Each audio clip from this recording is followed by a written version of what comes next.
Welcome to the A2Schools podcast. I'm your host, Andrew Cluley, the Director of Communications for the Ann Arbor Public Schools.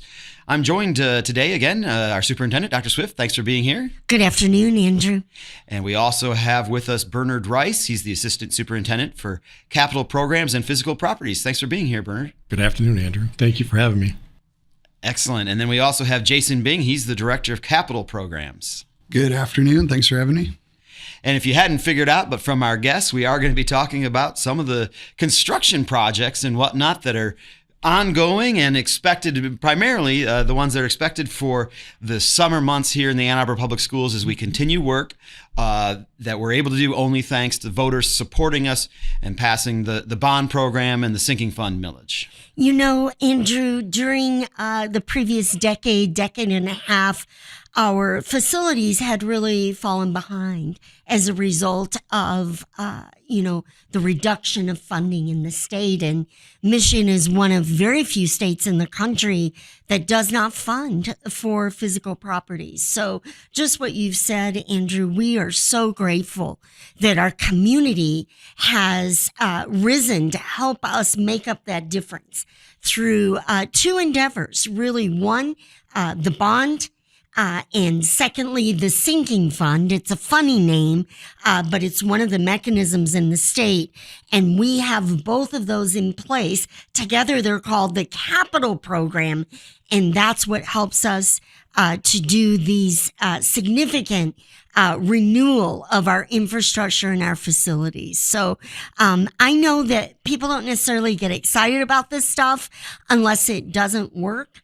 And then we all notice it, like when we had our electrical outage. But I'm very excited that our children will grow up in beautiful schools as a result of this investment from our community into our Ann Arbor Public Schools. That's right. That's, of course, the positive aspect of it. The challenge then is the people behind the scenes that have to actually make it happen. I remember last summer it was a very large number of projects that were going on. I know, Mr. Rice, maybe you can remind us exactly how many we worked on last year and what we're looking at for coming up this summer. Thank you, Andrew. Last year we did 35 projects. And for the active and upcoming projects this year, we're probably going to do around 40. So that's quite a bit from what we did last year. We're glutton for punishment this year. We're here at the beginning of April, and this is the time of year. Now, you all think about it all year round, but this is the time of year where we really are focusing in on what are we going to get done during that very narrow window. Kids love getting out of school for summer, but it means a completely different thing for you guys because your work goes up to 100 miles an hour as we try to conclude 40 projects. And what is it, about 11 weeks? Roughly that. Yeah. And you need parts of those weeks for teachers to prepare their classrooms. So that gets that window pretty narrow for you to accomplish a lot of work. Yeah, we've actually relied pretty heavily on our building administrators and our staff to be great partners in preparing for all the logistics that are required with packing up and moving out of buildings, so that it allows us to do major mechanical work, major lighting projects, and completing improvements to our classroom environments for our students. I know that some of these projects have been even large enough that they're not just getting done in a summer. Thinking specifically of some of our middle schools, Scarlett, Clegg, and Forsyth, and then some of the work being done at Community High School. What are the status of some of those bigger multi-year projects? Where are they? Are we looking at getting them done this summer, or what's going on with those? Yeah, so we're excited to say that our first three big intermediate projects, which include two middle schools, Tappan and Scarlett, and Community High School, they're all wrapping up this spring and into summer. So we will be out of their way for the first time in a couple years. So I know that they're very excited about that. But we're also really excited to turn over fully air-conditioned buildings to those teams and those students. And and then following up with some additional work in the future to maintain, good to exceptional learning environments at each of those schools. And a big thing is that both of those buildings that he had mentioned, like Tappan and Community, is also getting a brand new elevator. So that is another big, really big project. So. Yes. And I remember back during the campaign, the number one request was for air conditioning. And particularly as Michigan becomes hotter for more days out of the year, I'm so delighted to be able to look back at just such a short period of time. You began back in 2021, and here we are in 2023, and we're looking at being about 90% finished with that climate control in the buildings, which means that, our students learn better when you're between that 68 to 74 degrees, something like that. And I'm so delighted and so appreciative. Thank you both for your leadership and for your work to ensure that our students and teachers and staff are able to have a comfortable learning and working environment. That step alone will improve student outcomes. I know it. And I got to say that I know that right along with the AC and many of those big projects, there's also been some lighting upgrades, which that may not have been something that people thought about too much, but I know that, when you're in an environment where you've got the lighting set appropriately, and appropriately isn't always the same, and the old school classrooms, it was like the lights were on or the lights were off. And those were your choices. And I know now that we've got a lot more choices so that, for instance, when kids come in after recess and they might be amped up, you can dim the lights just a little bit and bring that sort of calm the students down as you get back into the learning experience. And then later on in the day, maybe you need to get those lights fully back on so that, you can get kids motivated and paying attention better. You can do that as well. And so that's an exciting thing as well. Yeah, the lighting projects have been really exciting because we've been able to provide that user control that you described. So you can control the light, but you can also increase visual acuity for your students by providing the appropriate levels of light.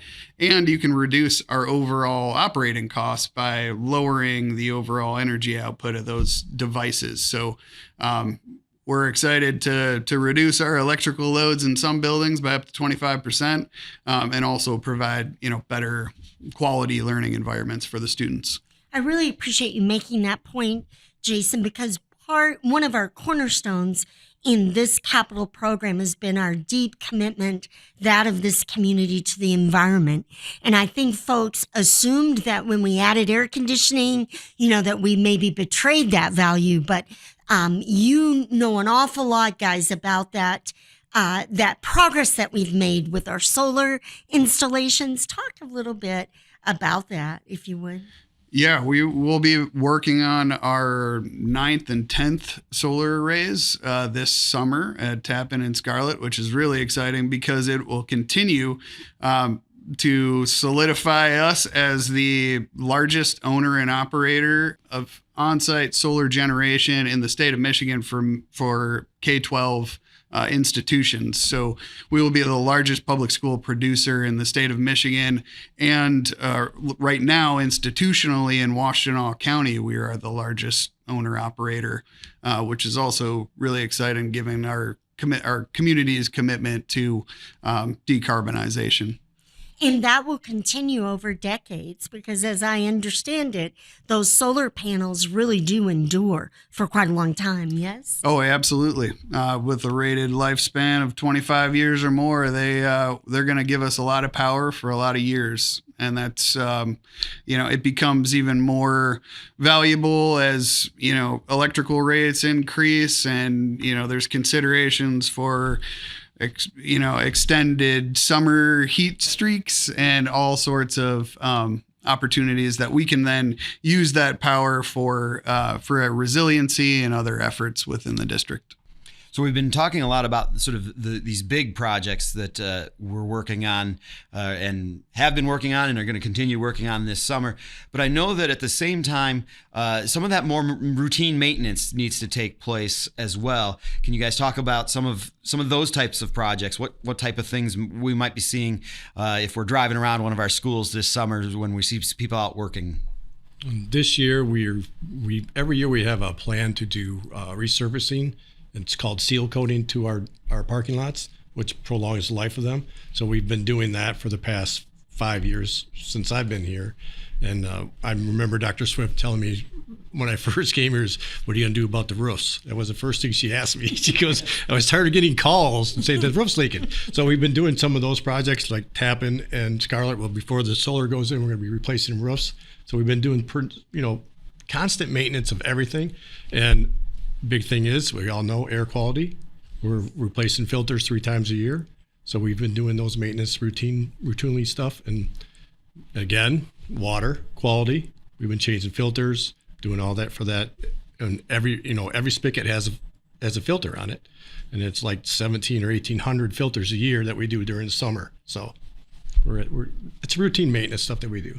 It's so exciting that vision of healthy school campuses, we really are achieving that vision. And step by step, it would not be possible without the support of our community for such large investments, but needed investments so that our buildings are healthy and environmentally sustainable. It's just such a great day.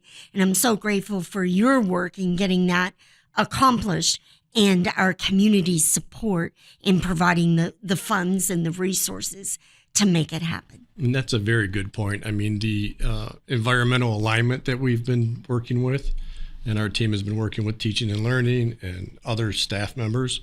We have a vision, we have the environment, we have educational program, and we just make that all into a learning ecosystem. So that's excellent for the kids of Ann Arbor. It is. And I just got to thank the facilities team, because obviously we've been talking about sort of the long-term vision, the short-term, we got to get the maintenance done. But on top of all of that, you guys also have to respond to the emergencies. And obviously everyone in the community knows about the power outages that we struggled through last month. And you guys had, more than half the buildings were without power for, I don't know whether you want to consider it a short period of time or a long period of time. When you don't have power, a pretty short period of time seems pretty long, pretty quickly. But anyways, over half of our buildings didn't have power for, I would say, a while. And you guys were on it and able to make it so that as soon as we got that power back and could do it, we had the kids back in there. So I just want to thank you guys for that work. I want to lean in on that gratitude, Mr. Cluley, because I know they were reporting to me around the clock. And when we got power back late on a Sunday evening, they had all the systems brought back online for kids to report to school right away the next morning. And that doesn't happen by accident. That happens because people believe that our role is to support children and first, and that facilities and healthy school buildings and powered up school buildings are essential to our students being able to be in school and learn on every day possible. Now, I don't want to say it, but I understand tornadoes are coming. So I hope you guys are ready for that part as well. Yes? Yes. I'd just like to give a shout to the physical properties team and the ITD technology team here in this district. They are really unparalleled and just tremendous. And that's how you get through those power outages, is having the kind of team that we have here in place.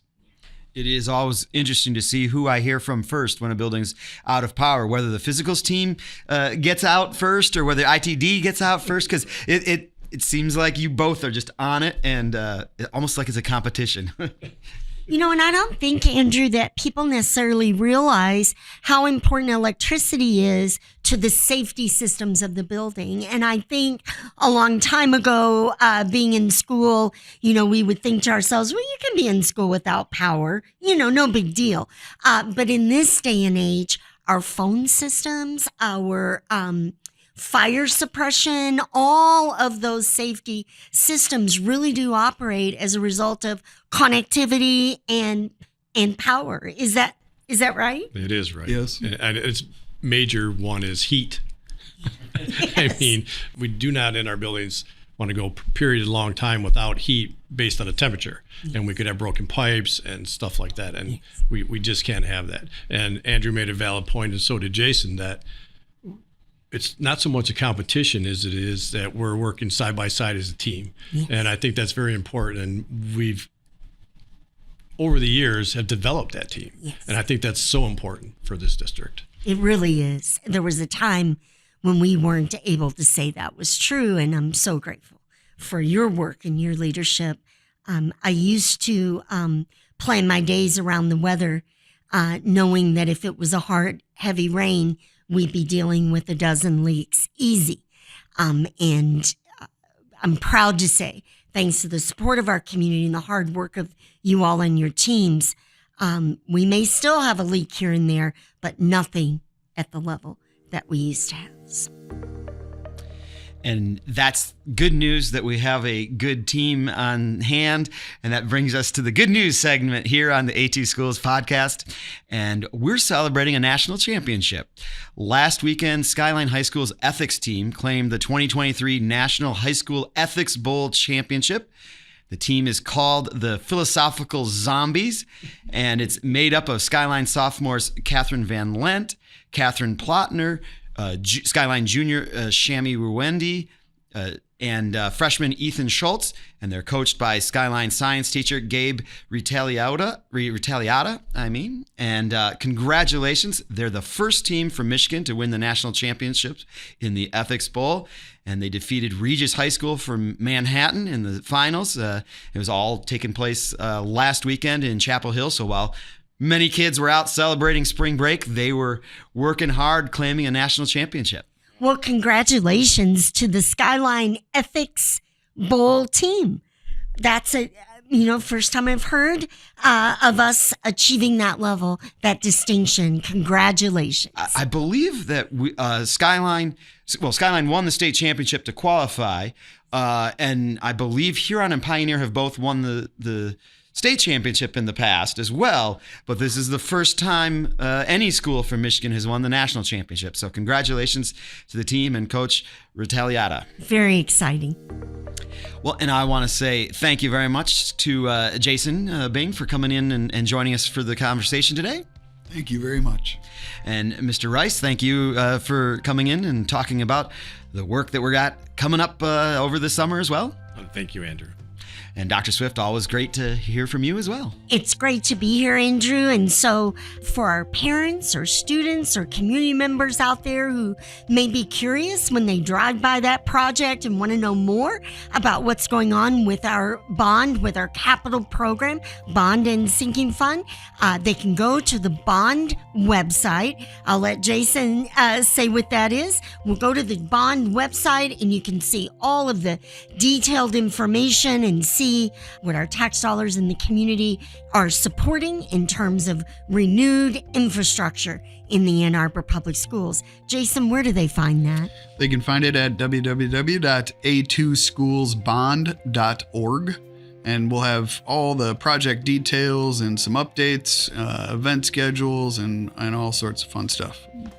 That's great. Thank you. And thank you for listening to this week's edition of the A2Schools podcast. As always, if you have any questions about the Ann Arbor Public Schools, the first place to go is our website, a2schools.org. And if there's a topic you'd like us to discuss on a future edition of the podcast, please email me at communications@a2schools.org. Thanks again for listening to this week's edition of the A2Schools podcast.